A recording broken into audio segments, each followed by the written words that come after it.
Les gens qui réussissent ne sont pas des personnes sans problème. Ils ont, en règle générale, autant de problèmes que les autres, et essentiellement du même type. La différence est qu'ils apprennent à résoudre leurs problèmes. La réussite d'une vie n'est rien d'autre que la capacité de résoudre avec succès les problèmes qui font autant partie de la vie que la respiration. Le degré de notre réussite sera déterminé par la mesure dans laquelle nous parviendrons à résoudre nos problèmes. Si vous pouvez me dire ce que vous voulez, je peux vous dire comment l'obtenir. Le problème de la grande majorité des individus ne réside pas dans leur capacité à atteindre leurs objectifs dans la vie, mais plutôt dans leur incapacité à comprendre deux facteurs essentiels à une vie réussie. Le premier est de prendre la décision de savoir ce que l'on veut suffisamment pour lui accorder la plus grande attention jusqu'à ce qu'il soit atteint et pour le définir clairement. Et le second est de comprendre pleinement que nous avons la capacité d'atteindre cet objectif, sinon nous ne le voudrions pas en premier lieu. La prochaine règle vitale pour réussir sa vie est de comprendre que notre succès est gagné ou perdu par notre capacité à servir les autres. Nous sommes interdépendants et il est tout aussi impossible de réussir sans servir les autres que de vivre dans notre monde moderne sans que les autres nous servent. Nos récompenses dans la vie seront et doivent toujours être en proportion exacte de notre service.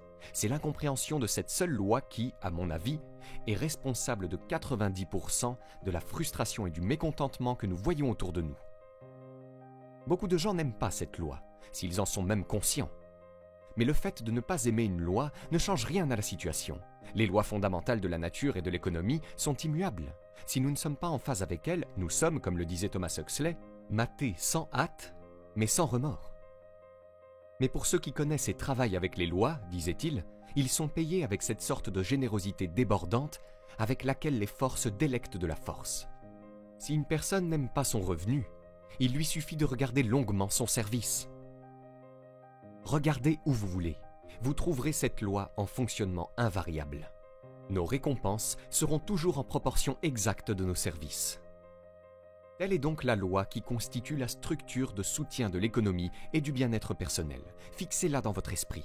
Toute tentative de contourner ou d'éviter de quelque manière que ce soit cette loi se soldera par la frustration et l'échec. Cela soulève donc la question. Si ce que je veux est plus que ce que j'ai actuellement, comment puis-je augmenter mon service afin de le gagner? Eh bien, qui servons-nous? Nous servons les gens. Prenons donc un moment pour essayer de comprendre les gens. Plus nous les comprenons, mieux nous pouvons les servir. Je vois l'être humain adulte comme un grand enfant qui fait de son mieux pour jouer, pour la première et la dernière fois sur Terre, à ce jeu appelé la vie. La mesure dans laquelle il apprend les règles de ce grand jeu déterminera son succès. Mais ici même, nous nous heurtons à un fait historique et exaspérant. Au fil des siècles, les gens se sont divisés en deux groupes, avec une constance étonnante. Un groupe contient environ 5% de toute population donnée. L'autre groupe contient les 95% restants. Aucun de ces deux groupes n'est meilleur que l'autre. Mais une chose les sépare. Le grand groupe, celui qui contient environ 95% de la population, ne semble jamais comprendre le mot, alors que le petit groupe, les 5%, le reçoit. Qu'est-ce que j'entends par comprendre le mot ? Je veux dire qu'environ 95% des gens ne comprennent jamais vraiment, émotionnellement ou intellectuellement, que nous, en tant qu'individus, contrôlons, dans une mesure insoupçonnée, notre vie ici sur Terre. Que chacun d'entre nous est l'architecte de la structure façonnée par nos années. Voyez-vous, nous voulons tous les mêmes choses, mais seuls environ 5% d'entre nous savent comment les obtenir. En chacun de nous brûlent deux ambitions de volonté inextinguibles, servir de manière importante et acquérir une indépendance financière. Ces deux objectifs louables sont à la portée de chacun d'entre nous, homme ou femme, mais selon les statistiques, seuls 5% d'entre nous environ atteignent ces deux objectifs. Pourquoi ? Examinons la question logiquement. Chaque être humain a tendance à penser, agir et parler comme ceux qui l'entourent. Il s'agit de l'environnement qui exerce une énorme influence sur notre vie. Nous avons déjà souligné que 95% d'entre eux ne semblent pas avoir de mots à dire dans la vie. Il s'ensuit que dans le cas d'un individu donné, les chances sont de 95 contre 5 qu'il soit entouré par le groupe le plus important. Et comme un corps en mouvement tend à rester en mouvement jusqu'à ce qu'une force extérieure agisse sur lui, il continuera à se conformer à son groupe, à moins que nous puissions faire un meilleur travail pour le servir par la connaissance. L'échec de la plupart des gens à vivre avec succès n'est pas dû à leur manque de capacité, loin de là, mais plutôt à leur incapacité à décider de ce qu'ils veulent et à comprendre que nos désirs sont régis par nos talents et nos capacités, et que nous sommes divisés en deux groupes d'environ 5% et 95%, et que c'est le groupe des 5% qui réussit. Laissez-moi donc vous donner une définition du succès qui, à mon avis, couvre complètement le sujet. Le succès est la réalisation progressive d'un idéal valable. Autrement dit, toute personne qui sait où elle va dans la vie est un succès. Au moment où il prend la décision de ce qu'il a l'intention d'accomplir, de ce qu'il considère comme un idéal valable, il a réussi. Une fois ce but atteint, il est à nouveau, selon notre définition, un échec, jusqu'à ce qu'il établisse un nouveau but vers lequel travailler. À mon avis, c'est ce à quoi nous sommes destinés en tant qu'êtres humains. Traverser la vie d'une réalisation à l'autre et finalement arriver au bout de notre route ici sur Terre en continuant à travailler pour atteindre un nouveau et meilleur plateau sur lequel se tenir, car c'est cela vivre et vivre complètement. Savoir autant que nous pouvons savoir, servir autant que nous pouvons servir, accomplir autant que nous pouvons accomplir. Eh bien, puisque le succès est la réalisation progressive d'un idéal valable, pourquoi n'y a-t-il que 5% de personnes qui peuvent être considérées comme ayant vraiment réussi ? Parce que les meilleures estimations disponibles nous disent que seuls 5% environ décideront et définiront à jamais la seule chose qu'ils veulent, une seule chose parce que nous ne pouvons faire qu'une seule chose à la fois. À mon sens, l'histoire de la vie d'une personne est l'histoire d'une quête, d'une recherche à laquelle elle consacre sa vie. Nous savons que les personnes les plus heureuses sur Terre sont celles qui savent exactement ce qu'elles cherchent et qui se lancent hardiment à sa recherche. Et si nous sommes tous des rêveurs, les plus chanceux sont ceux qui ont trouvé un rêve si passionnant et si valable qu'ils consacreront une partie ou la totalité de leur vie à le réaliser. Mais si tous rêvent, la grande majorité, c'est-à-dire 95%, ne se rend jamais compte qu'un rêve persistant est souvent le point sur lequel nous devons fixer notre boussole, le lieu vers lequel il est prévu que nous nous dirigions. La tragédie, c'est que la grande majorité d'entre eux se débarrassent de cette boussole intégrée et retournent sur la route visible et bien balisée de la vie, qu'ils estiment être la meilleure parce qu'elle est la plus fréquentée. Soyons clairs sur ce point. La route de la vie, où le trafic est le plus dense, n'est pas la meilleure route à suivre, car c'est la route des 95%. C'est la route où il n'y a pas plus d'opportunités et où la concurrence est 19 fois plus forte. Sur les milliards d'êtres humains qui ont vécu sur Terre, toutes les grandes avancées, toutes les grandes idées sont venues d'une poignée, de quelques milliers sur des milliards. Maintenant, comment les gens en tant que groupe ont-ils réagi à ces grandes idées ? Tous les grands leaders et penseurs, de Socrate aux frères White, ont été méprisés, ridiculisés, empoisonnés, emprisonnés, lapidés, mis au pilori, brûlés sur le bûcher ou crucifiés. L'humanité, en tant que groupe, s'est toujours amusée à tourmenter ses sauveurs. Pourquoi ? Le manque d'informations. Manque de connaissances. Cela vient du fait de suivre la mauvaise foule. Que pouvons-nous apprendre de tout cela en tant qu'individus ? Deux choses. Premièrement, pour arriver à quelque chose en tant qu'individu, nous devons être des individus. Nous devons avoir des objectifs individuels, une pensée individuelle, une action individuelle. Et deux, nous ne devons jamais nous conformer à la grande masse des gens. Nous devons les aimer, les aider pour notre joie. Et le succès sera déterminé par la mesure dans laquelle nous les servirons. Mais nous ne devons jamais perdre notre individualité et notre identité en nous laissant submerger dans cette mer suffocante d'indirection et d'absence de but.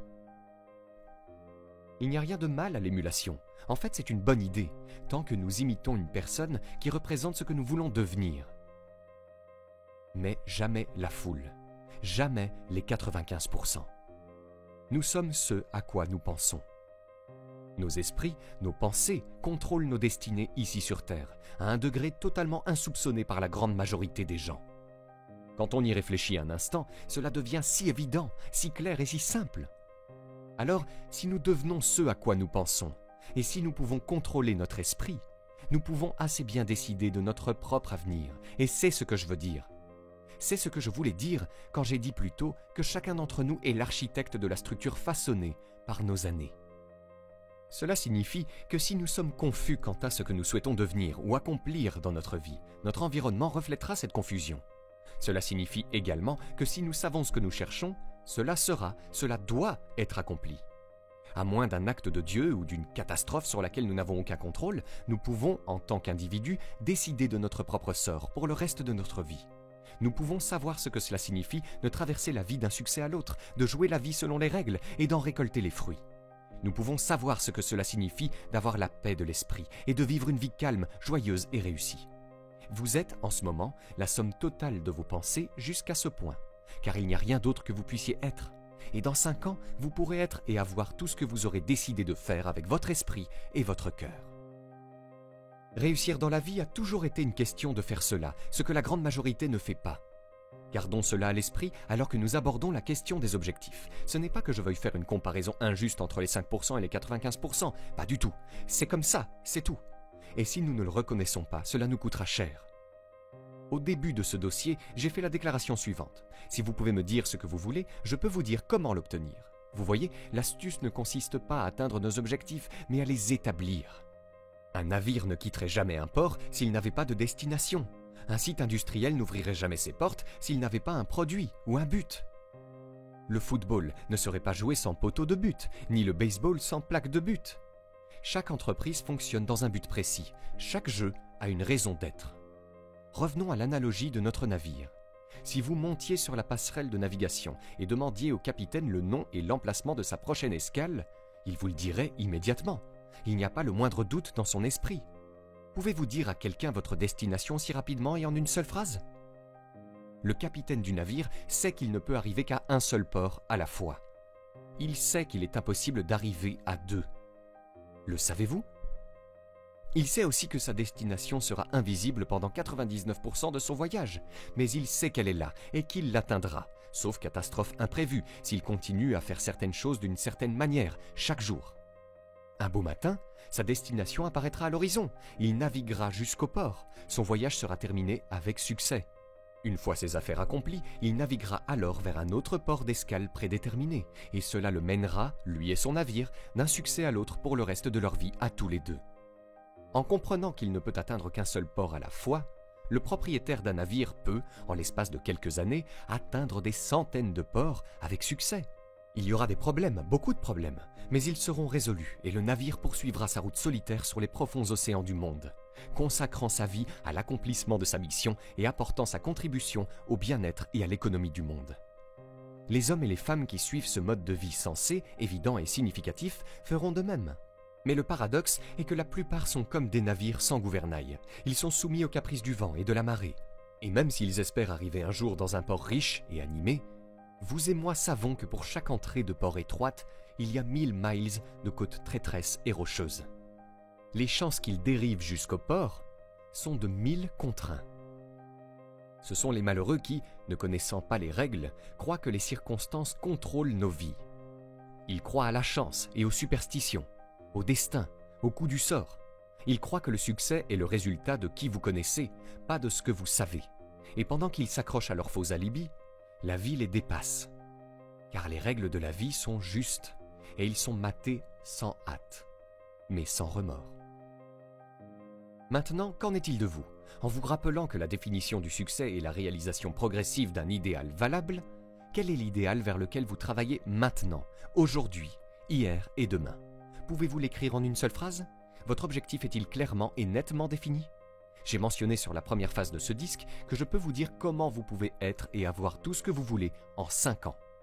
Pour mieux comprendre cela, vous devez examiner l'un des faits les plus négligés au monde.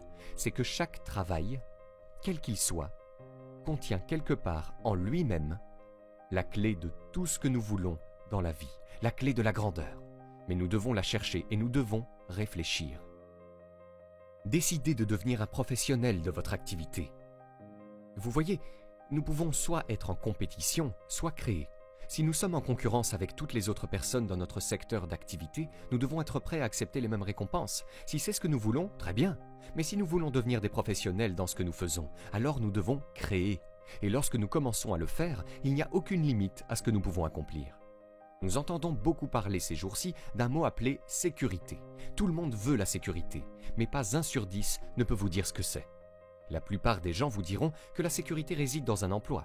C'est impossible. Il n'existe pas d'emploi qui représente la sécurité. Quiconque a un emploi peut le perdre à tout moment pour n'importe quelle raison parmi des milliers d'autres. Il n'y a qu'un seul endroit sur Terre où vous pouvez trouver la sécurité, et si elle n'est pas là, elle n'est nulle part. Elle se trouve à l'intérieur d'une personne, jamais à l'extérieur. Si un homme a la sécurité à l'intérieur, là où elle doit être, sa femme et ses enfants peuvent la sentir lorsqu'il s'assied pour manger avec eux, et ils en sont réchauffés. Si un homme a la sécurité à l'intérieur, là où elle doit être, vous pouvez le voir en marchant dans la rue et vous pouvez le sentir quand il entre dans une pièce. C'est la sécurité, et vous ne pouvez pas la lui enlever. Vous pouvez lui prendre son argent, sa maison, tout sauf une femme qui est prête à recommencer, et la plupart d'entre elles le sont. Et vous le déposez n'importe où dans le pays, revenir dans l'année et il se portera aussi bien que lorsque vous l'avez trouvé la première fois. Vous ne pouvez pas garder un homme bon à terre, peu importe ce que vous lui faites. C'est comme de la crème sur le lait. Vous pouvez le secouer toute la journée, mais il suffit de le reposer un moment pour qu'il remonte à la surface. Cet homme ou cette femme a la sécurité là où elle doit être. Et savez-vous d'où elle vient ? Elle vient du fait de faire ce que nous faisons pour vivre, incroyablement bien. Cela vient du fait d'être un pro dans un monde d'amateurs.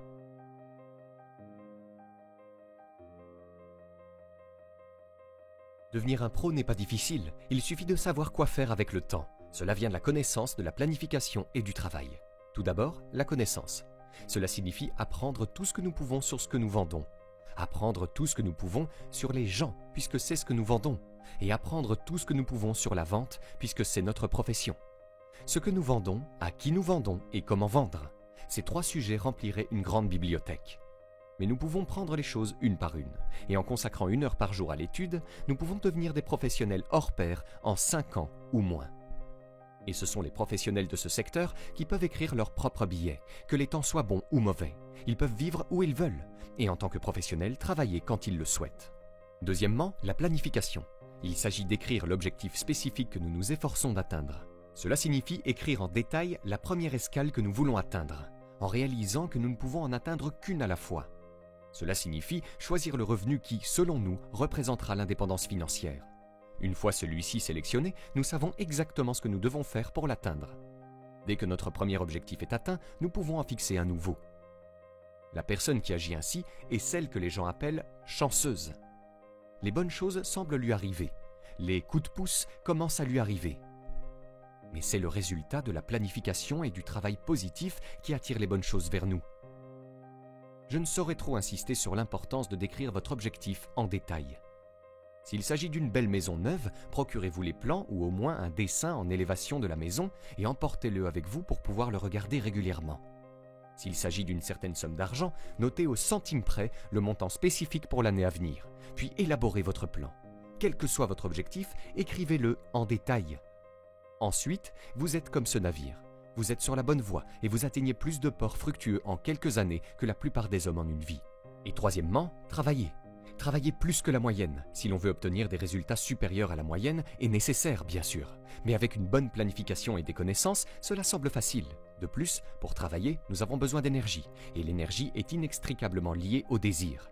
Si nous n'avons pas le désir de faire une certaine chose, nous nous retrouvons sans énergie. Mais vous ne trouverez jamais de désir sans énergie. Une fois que notre objectif s'est cristallisé dans notre esprit et que nous réalisons que nous devenons ce à quoi nous pensons, nos doutes s'évanouissent quant à la possibilité d'atteindre ou non les fins que nous désirons. Et avec l'image de notre rêve dans notre esprit, nous avons une énergie abondante. Par rapport à ce que nous devrions être, nous ne sommes qu'à moitié éveillés. Nos feux sont amortis, nos courants d'air sont vérifiés. Nous n'utilisons qu'une petite partie de nos ressources mentales et physiques possibles. En gros, l'individu humain vit donc généralement loin de ses limites. Il possède des pouvoirs de toutes sortes qu'il n'utilise généralement pas. Il s'énergise au-dessous de son maximum et il se comporte au-dessous de son optimum.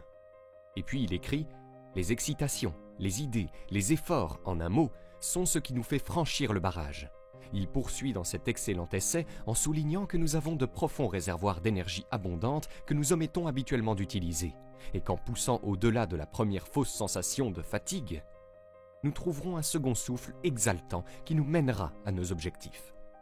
C'est pourquoi j'étudie la vie des grands hommes et femmes du monde. Nous constatons qu'ils semblent être infatigables. Le travail ne signifiait rien pour eux, car ce qu'ils faisaient, où ils allaient, remplissait tout leur monde. Souvent, les gens ont du mal à se fixer un objectif vers lequel travailler. Sachant que nous ne pouvons pas réussir sans but, Voici une bonne façon de résoudre le problème. Mettez-vous à l'écart, seul, dans un endroit où vous pourrez réfléchir sans être dérangé. Puis écrivez sur une feuille de papier une description complète de la personne que vous aimeriez être et les choses que vous aimeriez avoir en étant cette personne. Une fois cela fait, commencez à jouer le rôle de la personne que vous souhaitez devenir. Portez aussi souvent que vous le pouvez une image mentale claire de la personne que vous voulez être et commencez à être cette personne. Bientôt, cela deviendra une habitude qui vous mènera sans faute au but que vous recherchez. Vous voyez, quand vous commencez à faire ça, vous utilisez votre plus grand pouvoir, votre esprit, et vous deviendrez ce à quoi vous pensez. La seule chose qui fait d'un homme un homme, c'est son esprit. Tout le reste, vous pouvez le trouver dans un cochon ou un cheval. Pensez à cette phrase jusqu'à ce que vous sachiez ce qu'elle signifie. La seule chose qui nous distingue en tant qu'être humain, c'est notre esprit divin. Tout ce qui compte pour nous, l'amour de nos familles, notre foi, nos rêves, nos talents et capacités, notre religion, tout ce que nous savons est relié à nous uniquement par notre esprit. Notre esprit représente notre espoir et notre avenir. Pourtant, en règle générale, c'est le dernier endroit vers lequel la personne moyenne se tourne pour trouver de l'aide. Votre esprit contient des richesses au-delà de toute croyance, mais vous devez prospecter ce riche et largement inexploré continent. Et la seule façon de le prospecter est de l'étudier systématiquement et de penser systématiquement. Votre esprit est comme un muscle. Il ne se développera que dans la mesure où vous l'utilisez, pas plus. En consacrant 1 heure par jour à l'étude, vous faites de votre esprit un serviteur puissant et créatif. Si vous ne le faites que 5 jours par semaine, cela représente 260 heures par an. Cela représente 1300 heures en 5 ans, soit l'équivalent de 1628 heures par jour consacrées à l'étude et à la recherche. Croyez-moi, si vous faites cela en 5 ans, vous serez l'un des professionnels les plus accomplis dans votre domaine et vous aurez le monde au bout du fil. Vous serez pratiquement capable d'écrire votre propre billet. L'homme moyen travaille 8 heures par jour, environ 50 semaines par an pendant 40 ans. C'est assez de temps pour devenir excellent dans n'importe quel domaine. Le temps passera de toute façon, autant en récolter les fruits. Alors maintenant, résumons et réduisons le tout à une formule réalisable, un ensemble de règles pour ce jeu de la vie qui ne peut manquer de nous conduire là où nous voulons aller. La première et la plus importante chose à retenir est la règle qui contrôle notre vie. Nous devenons littéralement ce à quoi nous pensons. Cela signifie que nous devons établir un objectif valable vers lequel travailler, un objectif qui occupera notre esprit la plupart du temps. Cet objectif doit être écrit ou illustré. Nous devons le regarder et réaffirmer notre objectif chaque matin, chaque soir et autant de fois que possible dans la journée. Nous devons comprendre pleinement, aussi bien émotionnellement qu'intellectuellement, que tout ce sur quoi nous jetons notre dévolu deviendra réel dans nos vies. Nous devons également nous souvenir de la loi qui constitue le fondement de base de toute économie et de tout bien-être personnel.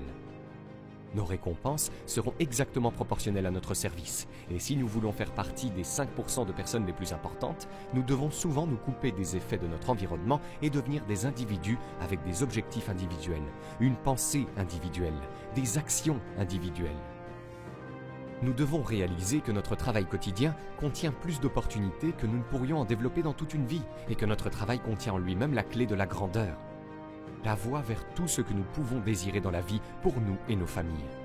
Nous devons également réaliser que la sécurité ne peut être trouvée qu'à un seul endroit, en nous. Si elle n'est pas là, elle n'est nulle part. Et la seule voie vers la sécurité consiste à faire ce que nous faisons pour vivre de manière exceptionnelle. Et enfin, que nous devons devenir des professionnels dans ce que nous faisons, et que devenir un pro implique la connaissance, la planification et le travail.